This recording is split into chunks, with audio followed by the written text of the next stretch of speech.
Hello. If anyone there, you can message me. We just have started.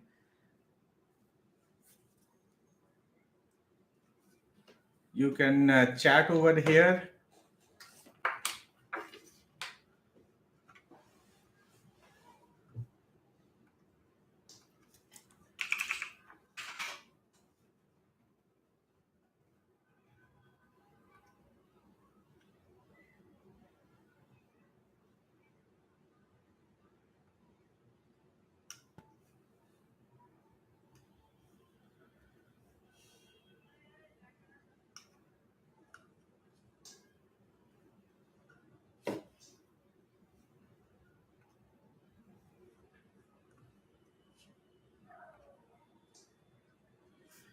All right. Hello, Hasti. I can hear you.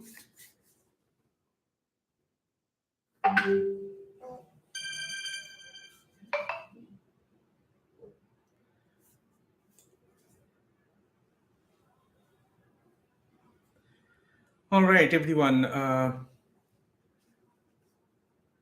Is there anyone else over here?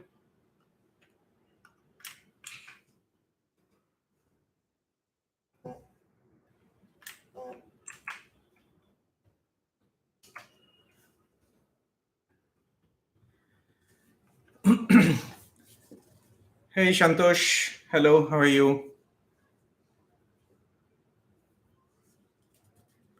I believe you are able to see me and hear me clearly. You can ask any questions. You can talk about yourself if you have anything that you want to talk about.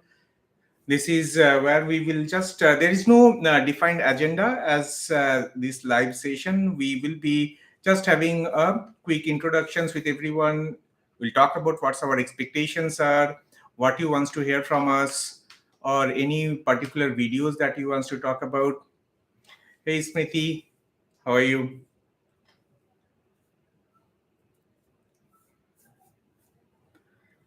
I believe you are able to hear me. I'm doing good. We can you can talk about just message whatever your questions, queries, or you want to share something about yourself, what you are doing, anything. If you want, you can message over here.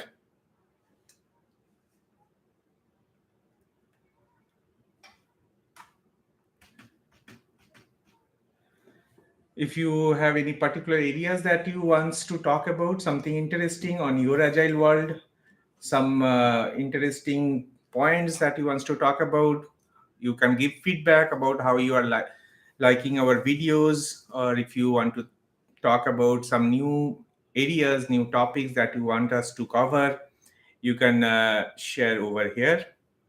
You can type in the chat box.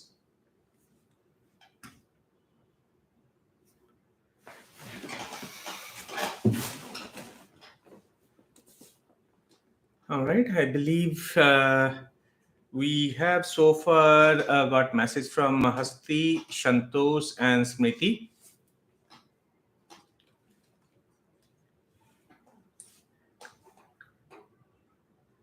Anyone else?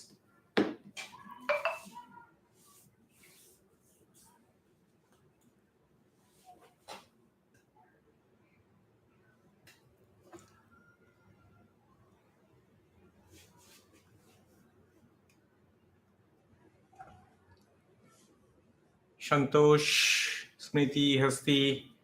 I can see three of you have just said hi, hello. Anyone else?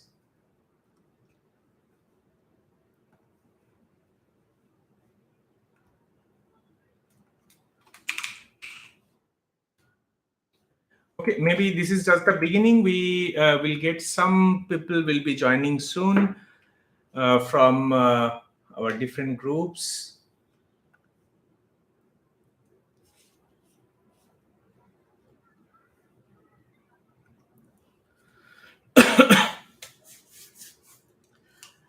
All right, I can see someone named WebTT1. Hello, how are you?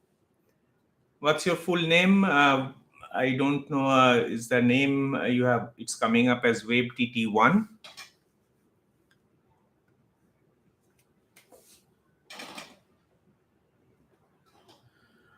All right. So someone WebTT1 is asking how to do assessment on Teams. Okay, interesting.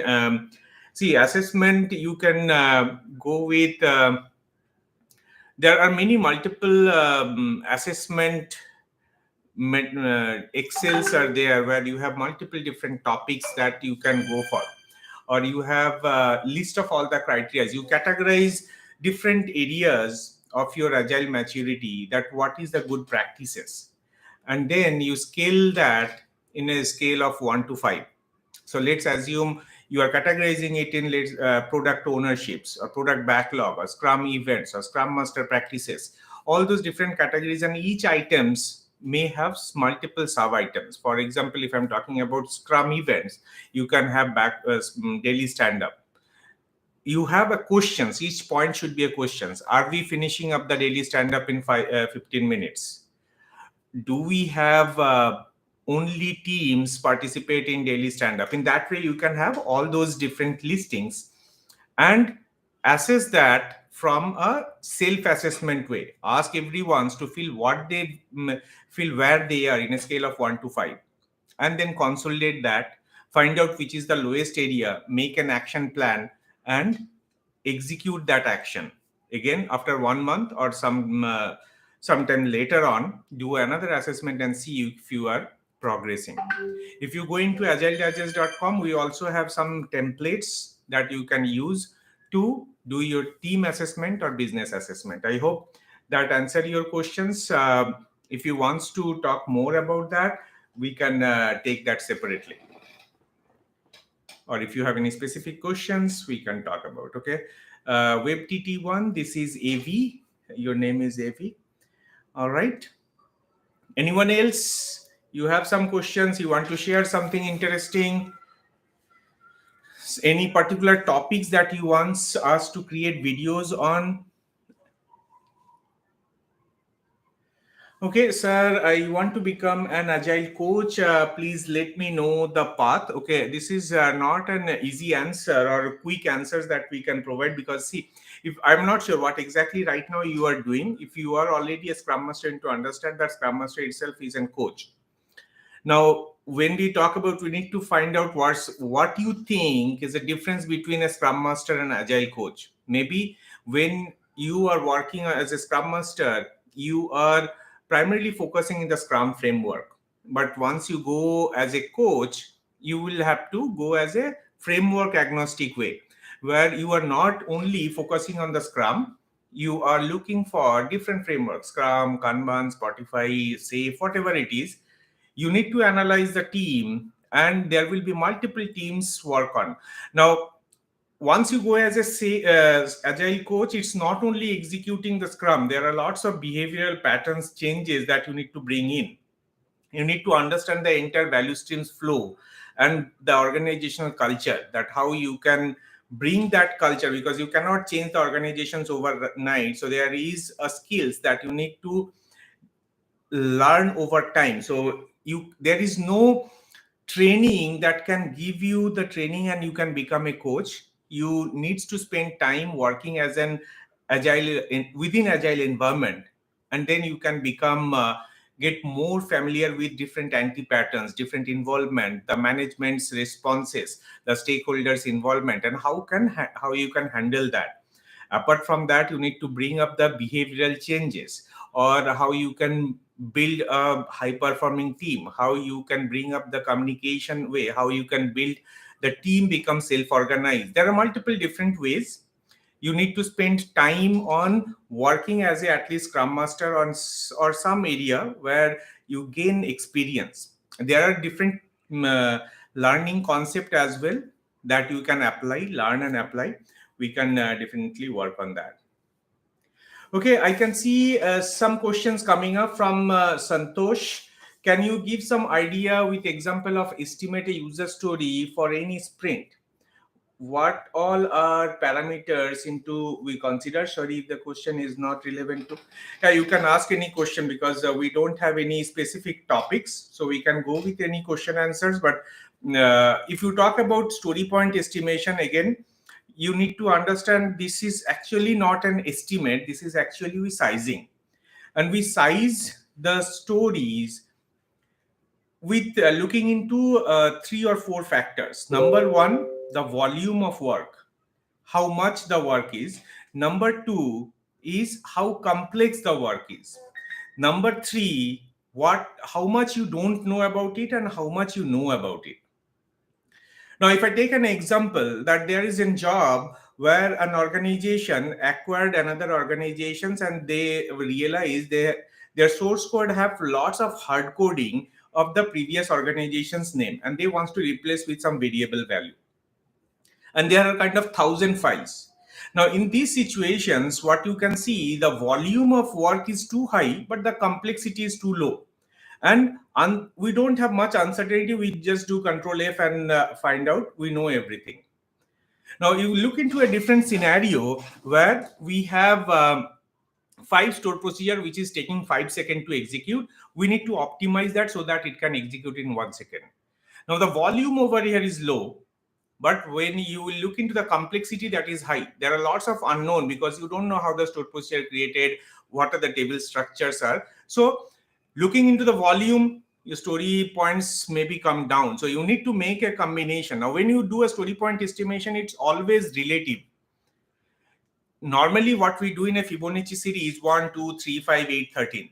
But the number is not important. The ratio between two numbers is important. You can still have, instead of 1, 2, 3, 5, you can still have 10, 20, 30, 50. The smallest number in that ratio comes out as 1, 2, 3, 5. That's why we go with that. Never compare your story points with effort hours. Why? Because one story may be executed by multiple people, and each people, they have a different skill set. So one story pointer, if he's working by a fresher on that technology, they may take, let's say, 5 hours. Where similarly, that one story pointer, if you are having that job working by a very experienced person, they can complete in half an hour. So there is no comparison between story points and this one. Now, when you do a story point estimation, one thing you need to remember that it has to a team job where they will come into a consensus. Scrum Master, Product Owner, Manager should not participate on that area. We follow our techniques, which is very popular. That's called planning poker or estimating poker, which is actually formed by a person named Mike Conn. We adopted that, and industry-wise, they follow that same pattern to get the consensus from the team for story points for any single user story. I hope that answered these questions in this forum. Once we'll be having our next session, that will be more interactive and we can have a two-way communications where we can find out. All right. I can see there is one person, magical blackboard, and you can see how to learn safe. Please give pointers to start. What is the best way to learn? All right. Okay. See, safe is little complex than normal Scrum or Kanban. The SAFe have multiple different areas. There are 7 competencies, there are 10 principles, there are different layers. But if you just want to learn what is SAFe, within our channel, there are 3 videos on SAFe. You can watch them. What is SAFe, what is PI planning, and what is inspect and adapt event. So that will give you a kickstart to start with SAFe, and you get the fundamental of SAFe. Now, the entire SAFe, their website is free to all. You can learn from their website. But if you think that they're actually the knowledge or the information is too much, and you may not get a proper way to go into that, in SAFe, there are multiple different roles we have. So you may not need to go into lean portfolio management if you are a Scrum Master, or if you are a manager, you may not need to go as a DevOps area. So find out what is your role and go for that training that will be more structured to help you understand within that context. So maybe you can give your informations, you can let us know, we can connect separately to talk more about that. All right, I can go into, I think, another person, WebTT1, where he mentioned, I like your channel, sir. I learned a lot, which courses I need to go for Agile coach. I have 10 plus years experience in project management, currently working as Scrum Master, handling 8 teams with Scrum of Scrum. All right, great. So 8 teams you are handling. That's a wonderful job. Though as a Scrum Master, 8 teams is too high. How you can become a agile coach? Maybe you can connect with me separately or anyone within our team. We can give you some guidance where we can go for that course or certifications for agile coach. I don't see there is any course exists that make you an agile coach, that give you some information about what will be the best practices to as a coach. But maybe we can definitely talk about that. All right, so I can see someone, Sanik Roy, who mentioned what are the advantages and disadvantages of the agile process. So, first thing we need to understand that when we talk about agile process, agile is like your nervous system of your body. Now, if you think what is the agile will not solve any single problem of your organization. Agile will visual indicator that will tell you, for example, your nervous system, if you got hurt on your knee, your nervous system will create pain on that area. So that gives an indication, okay, this is the area, there is some issues, you need to investigate and find a proper medication. Similarly, agile is not something a silver bullet or magic bullet that will solve your problem, because uh, due to the highly transparent nature of agile, it will highlights what exactly the problem is and where the problem is. Now within your organizations, they need to find out how to solve it. Now if someone started thinking about agile will solve our problem, that's the disadvantage on the thinking. Some many point of time they retrofit agile with waterfall, that's a disadvantage. Some point of time you try to go agile because the industry is going, or your competitor is going, without knowing what problems he wants to solve with agile. So if you go agile without proper guidance or without proper knowledge, that will create problem for you instead of helping you out. All right, I'll go with Santosh. Thank you, sir. This cleared my doubt. Okay, my magical blackboard said, thanks. I would like to connect and explore more. Great. Thank you. Is there anyone have some other doubts, any points that you want to talk about, how you like about our channel, any videos that you like most, any videos that you want us to create, or any areas you can chat us over here?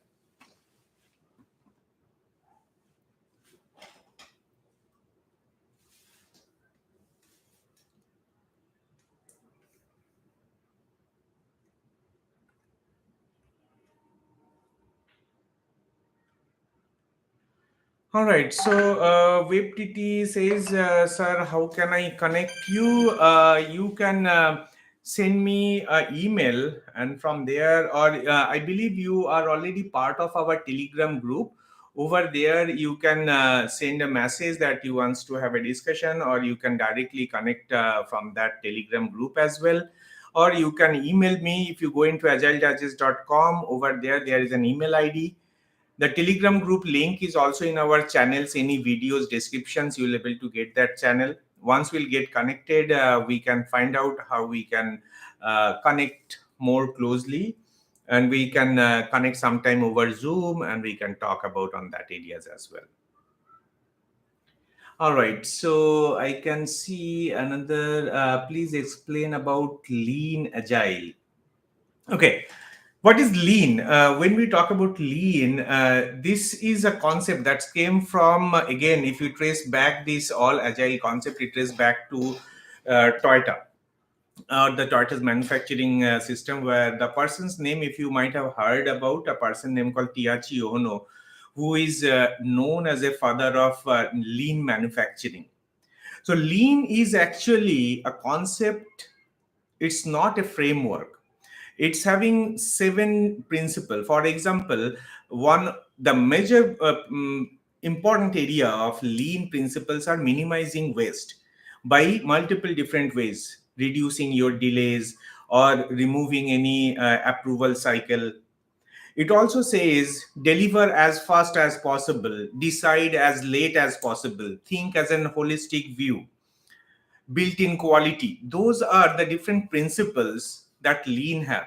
Now, applying those lean principles, you may use it in any framework like Scrum, or you can have an open framework like Kanban where you can apply all of them. Those are the behavioral or practice change defined in this principle. I believe this is a short answer though, but I hope you got your idea what exactly the lean is in summary. We can go in details to find that out. All right, so I'd like to connect and explore more. Sir, how can I connect to you? Please explain about lean. Okay, sir, thank you. All right, anyone have any other questions? I can see a few prominent face like Wave TTT and Muhammad Hassan. Okay, hello Muhammad Hassan. I think this is your first chat. And we have few, okay. I can see someone, Saik Vashir. What is the purpose of capacity planning then? If the team estimates on the basis of story points, what is the purpose of capacity planning, knowing how much capacity we have on hourly basis? Okay, very interesting question. So now you need to think about that when we go into Agile, we don't go into hourly basis. That is not necessary. Now, think about an organization who are transitioning from waterfall to Agile. They have a practice of going in working on hours. So for any organizations who are transitioning from waterfall, for a easy transitions, we have, okay, start with story points, keep it separate, and also do subtasking of your user story, estimate that in hours, and then plan your iteration. So it will not be something overnight change you are doing. Now, later on, once you have done 2, 3, 4 sprints, you realize that we have completed, let's say 30 story points sometimes or 24 story points sometimes, and planned based on the capacity. Now, once you have completed 3, 4 sprints, you already got the idea. You can leave hourly based capacity then. You can just have the velocity as your capacity, and you can plan accordingly. So capacity is not required in Agile. That's an easy transformation thing that you can transform to Agile, or that concept if you are coming from a waterfall practice and mindset. All right, Saik, I believe you got the high level idea. Santosh, I get one more question. What would be the best approach to include new story in middle of the current sprint? How the timeline story points get adjusted, impacted for next sprint? All right. See, whenever you, if you remember, what are the values of Scrum have? If you're talking about sprint, that means you are working on Scrum. So the Scrum have one value that called focus. You should not be focusing on anything apart from your sprint goal or the sprint commitment that you have made. Now, when you plan a sprint, you, let's say, taken 10 stories or 12 stories and you formed a sprint goal. The team commits to the goal, they don't commit to the story. Now, some point of time, they may have a new story coming up within the sprint. That's actually we'll try to avoid that. We should not be changing that because that disrupt the whole team. Now, at some point of time, if you think to meet the goal, we need some stories, and the team can accommodate that. They have that bandwidth available. They can go with that. Some point of time, what happen is your product owner comes up. They says, okay, this is a very high important stories. We need to release it. You need to think about that. What is your working agreement? You must create a working agreement that will reduce any kind of conflict. Product owner will says pick it, and you says no, we'll not be picking it. Let's go with a working agreement, and where you have already agreed that we will not be changing any or taking any high priority stories or low priority stories. Now, at the same time, what Agile says and what practically happens, that's little different. What is happening is you are working for the customer. What customer says, satisfying your customer is one of the important area. At the same time, you need to, as a scrum master, you should talk about the team that, okay, if we can accommodate that, if it meets our, if it is contribute to our goal, let's go with that. Talk with the product owner separately and make them understand that if you pressurize the team to pick something else within your sprint duration, so what will happen is, on a pressure, they may complete it with the low quality. There will be lots of bugs, or they may not be able to complete what they have planned earlier. The team will not be able to focus on what they have planned for. And ideally, your goal should minimize any kind of change mid sprint, or once the sprint is started, you should not be changing it. Now, many people says, okay, in the Scrum values, it says responding to change over following a plan. Responding to change does not mean you will be changing within your sprint. Responding to change means you are changing your backlog refinement, or you are changing the backlog that you have, the product backlog. All right, so I can see Said Fasir says, and yes, you are the best. Thank you. Sunny Croy says, what are the good qualities Agile tester should have? Okay, so the good qualities is you should follow the acceptance criteria. Now, if you are doing a testing, first try to find out whether you are doing automation testing, you are doing a manual testing. If you are doing a manual testing, your goal is to meet the acceptance criteria. Now, there are many different practices. If you are going in a test-driven development, you may need to have a good technical skills on writing the automated test scripts. If you are doing a manual testing, you need to understand what the acceptance criteria is. You should be doing all the possible test cases within that acceptance criteria, and create it, test it, verify it. If you can do a peer programming with a developer so that you can minimize the time, that also a good practices. All right, Muhammad Hussain says, is the role product manager and the product owner one at the same? Okay. See, if you talk about simple agile or the scrum, in scrum we have the three roles: scrum master, product owner, and the developers. Now once you scale up, there are 5 teams, because normally when we talk about a scrum team, your scrum team may have 10 members, or sometimes up and down 9 members or 11 members, and they are building a product. Think about a large solutions that you are building where you need 100 people, 100 developers to work on. Now, if you are 100 developers, you need to create 8 or 9 or 10 teams. Each teams may have one product owner, or one product owner may be working with 2 or 3. Now, once you have all the product owners, they need someone who can synchronize them, or synchronize all the product owners, someone who manage the product, because there otherwise it will create conflicts with the product owner. So product manager normally is a higher role, which is very prominent in scaled agile framework. In normal scrum, you will not be able to find anything called as a product manager. Definitely we are not talking about project manager, we are talking about product manager. Muhammad, I think that answered your question, right?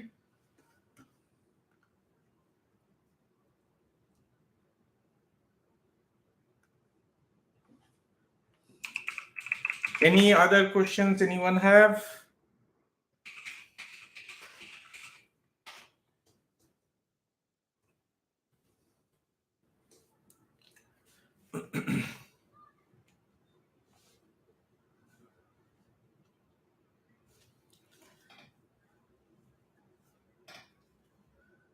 All right, so Mohammed Hassan says, yes, sir, thank you. All right, great.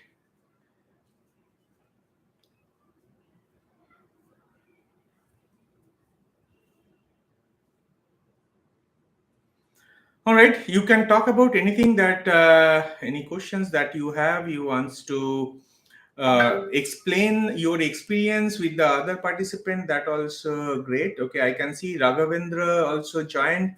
Hi, sir, why BA role is not mentioned in Agile? Yeah. See, when you talk about Agile, BA, Agile is a very big umbrella. Don't compare that. Scrum don't say BA roles. If you talk about Scrum is a very isolated, not isolated, it will be very closed group, they're working together to make a delivery of a working software. Now, in that, we need product owner who actually owning the product, who have the authority to take the decisions on the requirements and priority. The developers, they will be developing and delivering it. And Scrum Master is there to facilitate or make the team understand how to work effectively in a Scrum framework. Now, if you talk about other frameworks or the large enterprise where this BA, the business analyst role, is actually very much prominent in waterfall, where the requirement was coming from multiple different sources, and one business analyst who are very working closely to the team, who used to do lots of documentation, creating their requirement specifications and cascading down to that information. We don't need that bridge anymore. We have the product owner, they are working together, the customer working closely with the team. So we don't need a business analyst kind of thing. Now think about a situation where your product owner is in United States, the developer is in US, India.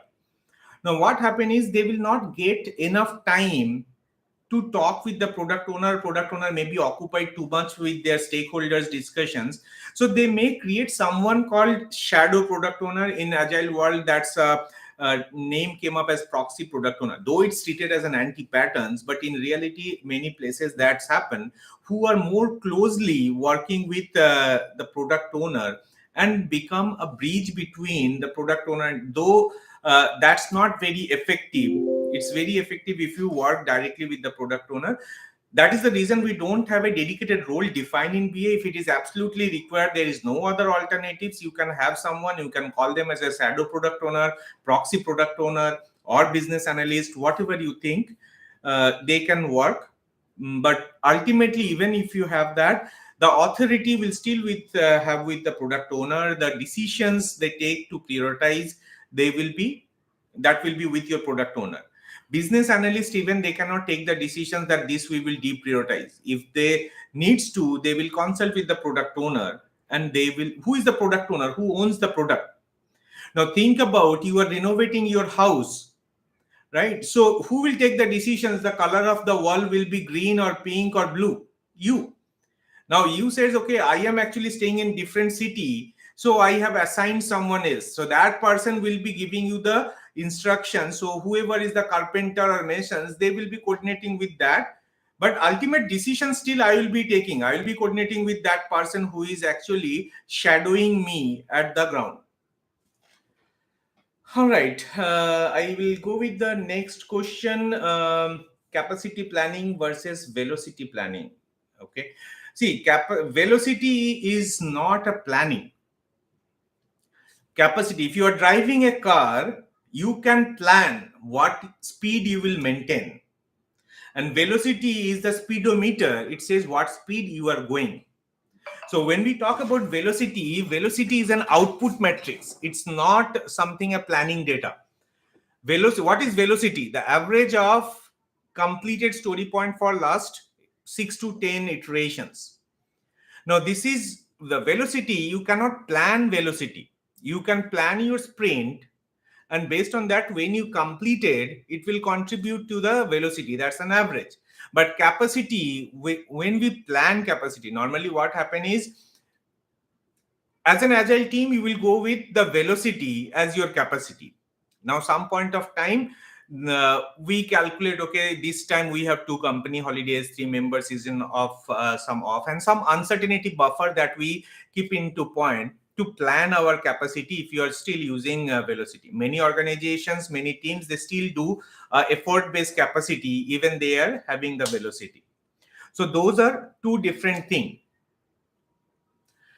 Okay, how can we handle different client requirements? So who is your client? Who owns the product? So the product owner is responsible for clarify any requirement doubts that you may have. So it's not your some scrum master is giving you the requirement or manager is giving you the requirement. If you're working on some environment, you may have working with a product owner, where all the product owner maybe synchronized with your product management, and they may able to work on that area. So you don't need someone as a what I'll say any other persons, like apart from product owner or apart from uh, your scrum master. There is no need of involving anyone.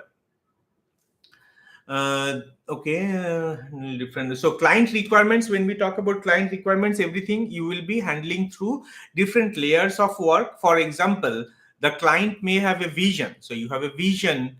After that, you may go for your roadmap planning, where you can say, okay, in my 1 year I have quarter 1, quarter 2, quarter 3, and to meet these visions I have these 4 features. So you divide those features into quarter. Now take 1 quarter, go for a release planning, where you will be breaking down those features into small stories. Those stories you will plan within multiple sprint of that release. Now each story, if you talk about the stories, even that is not a requirement. The terms requirement is not very much aligned with user story, because user stories is more about collaborations and conversation, where you have 3 sections: your card, conversation, and confirmation. So card is just as a I want, so that you write. The conversation is important. You do multiple different discussions and conversations with your product owner have the conversations with the stakeholders, and based on that the acceptance criteria get formed. That is what we need as a requirement, though we not don't call it as a requirement. That is what the intent, your user story is an intent, and the conversation is getting more details about that intent.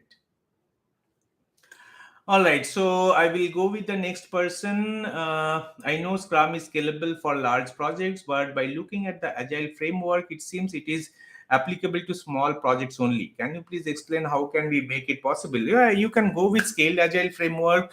There are many other frameworks which scale up. For example, Scrum at Scale, Spotify, Nexus, discipline agile delivery, large scale scrum. There are many different framework which is designed in a structure, in a way that you can plan your or execute your agile in a scaling environment where 200 people may be working for one product. Okay, when there are multiple teams for the project in different locations. Okay, yeah, if you're talking about a distributed, see, COVID teach us that how we can work in a distributed situations where everyone may be working from home or working from different countries. There are ways in those framework very clearly structured that even if you are distributed, how you can plan together, how you can execute together, how you can synchronize, how you can maintain a cadence. If you go details about those frameworks, just speak and don't go for all the framework. Scaled agile framework, which is very popular nowadays, majority of the organizations, primarily the finance organizations or your healthcare organizations, they are going into that. You can go into details about that. You can connect with us for learning more details about that. All right, and I can see Saik Vasir mention, is there any approach for selecting the number of user stories on the basis of your capacity? Interviewer said there is an approach for this. Not able to find approach. Answer for this. All right. So what happened is you may have 500 items in your product backlog, but you cannot pick all of them. Number one, you need to make sure your product backlog is detailed appropriately, estimated, and we know those are emergent backlog, but it has to be in priority. Now, what happened is if you think that, okay, velocity is my benchmark, I will be picking user stories not more than our velocity. Now, in your product backlog, let's assume your velocity is 25. In your product backlog, you have 500 items. The first story is 3 pointers. Pick that, have a discussion, collaborate, reach into a situation that, okay, it meets our definition of ready. Plan that. Pick the another story, which is 5 story pointer. Now, in your planning, you have 3 plus 5 is 8 pointer. In that way, you will pick one by one story from the product backlog till you reach close to 24. That's how you will be planning how much stories that you can. So it may, you are picking 3 stories, 8 pointer, 8 pointer, 8 pointer, you will be good with 8. you can go with 24 stories if everything is one pointer. If you're going with 3, 5, 8, in that way, just sum up. Once you reach close to 24, you says, okay, we are done. We reach to our velocity. Okay, I think that answered your questions. All right, great. What time it is? Okay, we will go for 4 to 5 minutes more. I think this was a good engagement. There are many questions came up, and we will be doing this kind of live session maybe at least twice a month, where you can join, and we will be having a proper information within our websites. We are working on that. It was nice interacting with all of you. Few of you I am hearing for the first time. Maybe once you will join frequently, few of the name I'll be able to remember. I can see so far I have talked with Muhammad Hassan, and then WebTTT, you mentioned your name is AV. Then Subaru, Raghavendra, Santosh, and Sannik, Shaikh, then Muhammad Hassan again. Okay, Magical Backboard, Santosh, Sannik. Then we have Santosh. Okay, and then Smriti and Hasti. All right, I believe this was a good interactions for all of you. If anyone have any question, you can let me know.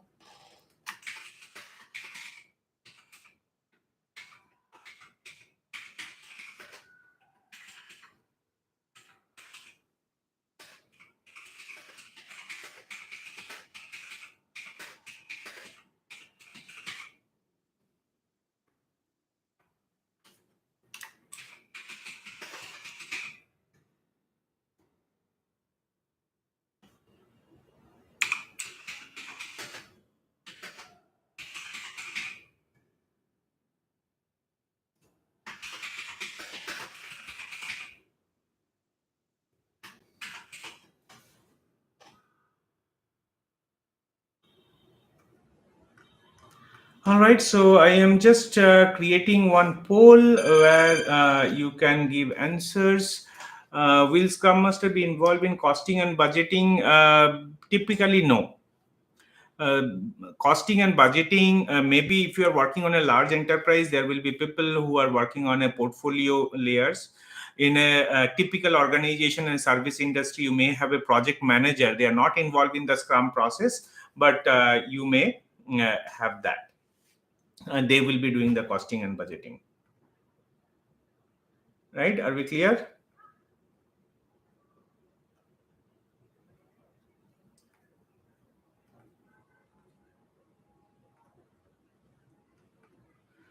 All right, great.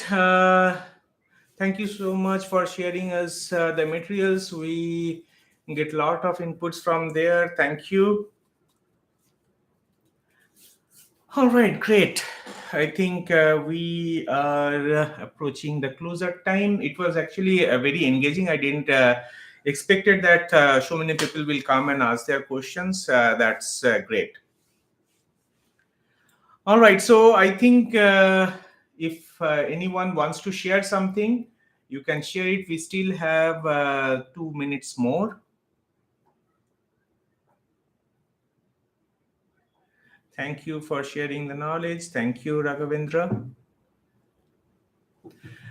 Feel free to join our Telegram group. That will be the description of this video. Whoever missed these discussions, the video will be still live in our channel. You can watch it later on, and we will look into what's your interest is based on the different opinion and viewpoints that we will be doing twice a month or once a week. What will be the best approach? We will go with that.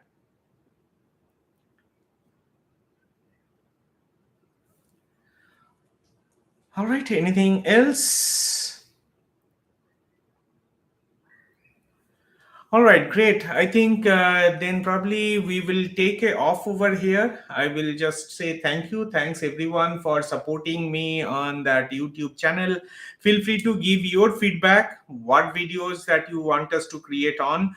Mostly, whatever the questions that you have asked, all those questions were answered in some of the videos.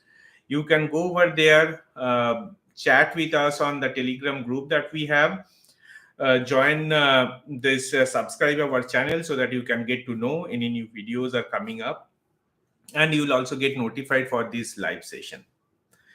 So we will see you in our next live session. Till that time, have a wonderful day. Bye bye.